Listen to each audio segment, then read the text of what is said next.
जय हिंद साथियों। आज हम बात करेंगे कि उप निरीक्षक सीधी भर्ती आधारभूत प्रशिक्षण, जो आपका 12 माह का आधारभूत प्रशिक्षण होगा, उसका ये पाठ्यक्रम है। इस पाठ्यक्रम में क्या क्या निर्देश दिए हैं, किस तरीके से ट्रेनिंग कराई जाएगी, चलते हैं दोस्तों, वीडियो स्टार्ट करते हैं। इसमें दोस्तों नंबर 3 पर आवास के बारे में बताया कि किस तरीके से आपकी आवास की व्यवस्था रहेगी।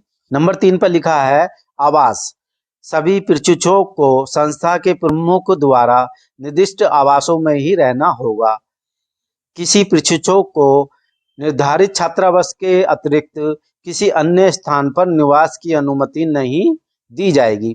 दोस्तों इसमें आवास के बारे में साफ और स्पष्ट और क्लियर कर दिया है कि जो भी ट्रेनिंग सेंटर के प्रमुख इंचार्ज होंगे उनके द्वारा जहां आपकी रहने की व्यवस्था होगी, छात्रावास होगा, वहीं आपको रहना है। इसके अतिरिक्त आप कहीं अन्य रहना चाहो, किसी दोस्त के घर, रिश्तेदारी के घर, तो आप नहीं रह सकते हो, ऐसी कोई अनुमति आपको नहीं मिलेगी। नंबर 4 पर दोस्तों आपके भोजन की व्यवस्था क्या रहने वाली है, इसके बारे में निर्देश दिए गए हैं। भोजन करते समय भोजन में निर्धारित पोशाक ही पहनी जाएगी। भोजनालय में निर्धारित स्थान पर ही भोजन किया जाएगा और भोजनालय से भोजन ले जाकर छात्रावास में या अन्यत्र भोजन करने की अनुमति नहीं दी जाएगी। दोस्तों भोजन के बारे में भी इसमें स्पष्ट कर दिया है कि आप कुछ भी पहनकर वहाँ, आप कच्चा बनियान पहन कर वहाँ बैठ जाए और भोजन करने लगे। प्रॉपर ड्रेस होगी आपकी, लोअर टी शर्ट होना चाहिए या पीटी ड्रेस होना चाहिए, उसमें बैठकर आप वहाँ पर भोजन कर सकते हैं। और ये भी नहीं है कि आप कहीं भी ग्राउंड में बैठकर छात्रावास में जहाँ आप रहते हैं वहाँ खाना खा लें या फील्ड में जाके खाना खा लें, ऐसी आपकी अनुमति नहीं होगी। इसके लिए समय समय पर दिवस अधिकारी रहेंगे जो ये देखेंगे कि आपकी व्यवस्था कैसी चल रही है। ऐसा तो नहीं आप भोजन लेके बैरिक में जागते हो या फील्ड में कहीं खाना खा रहे पड़े हो के, ऐसा नहीं होगा। आपसे अनुशासन के दायरे में रहना होगा। नंबर 5 पर विशेष सेवाओं के लिए कटौती। प्रशिक्षण केंद्र प्रमुख द्वारा संस्था कटिंग के रूप में जो भी जनशक्ति अथवा सुविधाएं उपलब्ध कराई जाएगी, वे लाभ हानि रहित, नो प्रॉफिट नो लॉस होगी। वे सुविधाएं जिनका भुगतान सामूहिक रूप से किया जाना है, इस हेतु गठित संयुक्त समिति, एक समिति का गठन किया जाएगा जिसमें एक प्रशिक्षु उपनिरीक्षक भी सम्मिलित होगा, के द्वारा निर्धारित कर उपलब्ध कराई जाएगी। प्रशिक्षण के अंत में कटौती की शेष धनराशि प्राप्त अंश के अनुपात में उसी बैच के प्रशिक्षकों को में वितरित कर दी जाएगी। आगे देखते हैं दोस्तों, नंबर 6 पर दिवसाधिकारी है। इस दिवसाधिकारी में क्या है, प्रत्येक प्रशिक्षण केंद्र पर प्रतिदिन बाह्य विषय का एक प्रशिक्षक दिवस अधिकारी के रूप में नियुक्त किया जाएगा, जिसके कर्तव्य निम्न होंगे। नंबर 1, प्रशिक्षुओं से भोजन के समय में भोजन व्यवस्था में दिए गए निर्देशों का पालन कराना। नंबर 2, विद्यालय के समय प्रशिक्षकों को एकत्र कर गणना के उपरांत अंत कक्षाओं में पहुंचाना। नंबर 3, प्रतिदिन प्रशिक्षण के दौरान अनुशासन और व्यवस्था बनाए रखना। नंबर 4, बीमारी, दुर्घटना इत्यादि की स्थिति में तत्काल चिकित्सा व्यवस्था उपलब्ध कराना। नंबर 5, समय समय पर सौंपे गए अन्य कार्य। दोस्तों इस प्रकार दिवसाधिकारी द्वारा अपने निर्देशन में आपको मार्गदर्शन दिया जाएगा। नंबर 7, पुस्तकालय एवं वाचनालय। प्रत्येक प्रशिक्षण संस्था पर एक पुस्तकालय की व्यवस्था की जाएगी, जिसमें पाठ्यक्रम के अनुरूप आवश्यक पुस्तकों के अतिरिक्त पर्याप्त संख्या में समाचार पत्र, पत्रिका की व्यवस्था होगी। दोस्तों वहां पर आपके पुस्तकालय होगा जहां पर कुछ पुस्तकें आपके पाठ्यक्रम से अलग होंगी, पत्रिकाएं होंगी जिनको आप पढ़ सकते हो और उनसे ज्ञान प्राप्त कर सकते हो।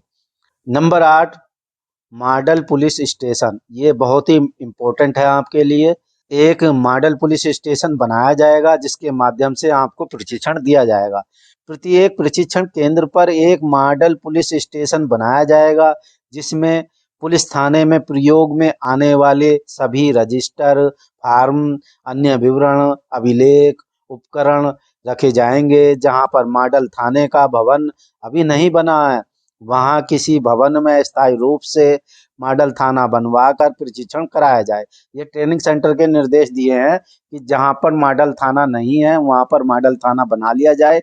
इस मॉडल थाने में थाने के सभी अभिलेख एवं अन्य सुविधाएं सज्जित की जाएंगी।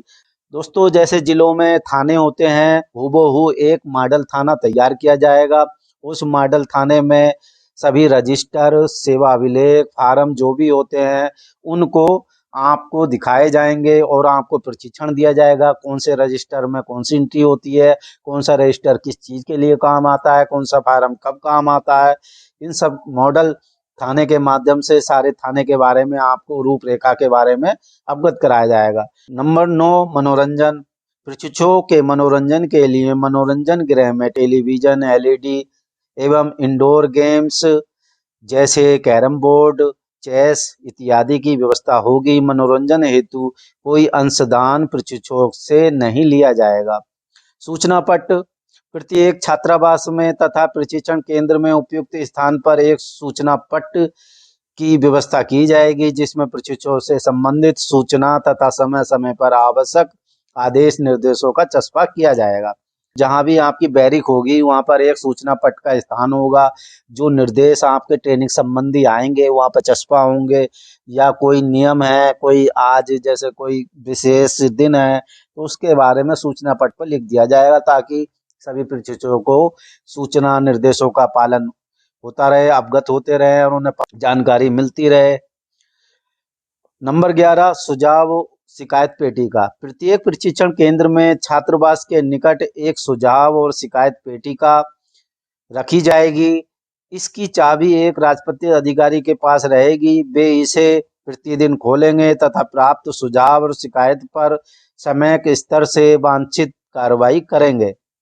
दोस्तों, नंबर 12, ये सम्मेलन है, मासिक सम्मेलन होगा। दोस्तों, 12 माह की ट्रेनिंग है आपकी, तो आपके 12 सम्मेलन होंगे। इन 12 सम्मेलन में आपकी जो भी समस्या है वो आपसे पूछी जाएगी। यदि आपकी कोई समस्या है उस समस्या को आप उठाते हो तो उस पर विचार किया जाएगा। यदि आपकी समस्या का निराकरण हो सकता है तो आपकी समस्या का निराकरण कर दिया जाएगा। प्रत्येक महासंस्था प्रभारी द्वारा प्रशिक्षुओं का मासिक सम्मेलन आयोजित किया जाएगा जिसमें प्रशिक्षुओं के कल्याण संबंधी वार्ता होगी और प्रशिक्षुओं से सुझाव शिकायतों की जानकारी कर निदान किया जाएगा। दोस्तों, जब प्रत्येक मासिक सम्मेलन होगा और इस मासिक सम्मेलन में ही मैस मैनेजर होता है, जो आप में से ही कोई एक कैंडिडेट मैस इंचार्ज होगा। उस मैस इंचार्ज 1 महीने के लिए होता है।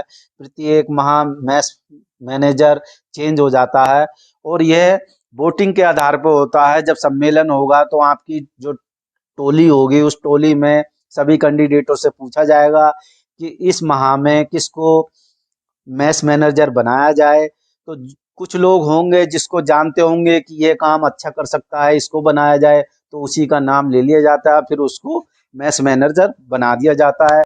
जो भोजनालय की देख रेख करते हैं, सब्जी कितनी आनी है और किस तरीके से खाना बनना है, इन सब की देख रेख करते हैं। ट्रेनिंग के साथ साथ मैस मैनेजर का भी काम करना पड़ता है। नंबर 13, परिधान।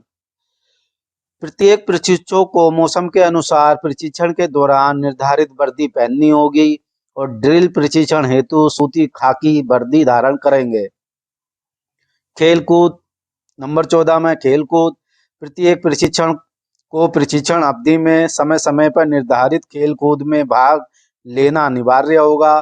प्रशिक्षण के प्रभारी अधिकारी खेलकूद के लिए वॉलीबॉल, फुटबॉल तथा तैराकी आदि की व्यवस्था करेंगे। दोस्तों, यह सब आपकी वहां पर कार्रवाई होंगी, इस तरीके से आपकी ट्रेनिंग कराई जाएगी। इन नियमों को आपको फॉलो करना है। ठीक है दोस्तों, यह जानकारी आपको कैसी लगी? यदि जानकारी अच्छी लगी हो तो वीडियो को लाइक कर दें, अपने दोस्तों में शेयर कर दें। मिलते हैं नेक्स्ट वीडियो में, तब तक के लिए जय हिंद, जय भारत।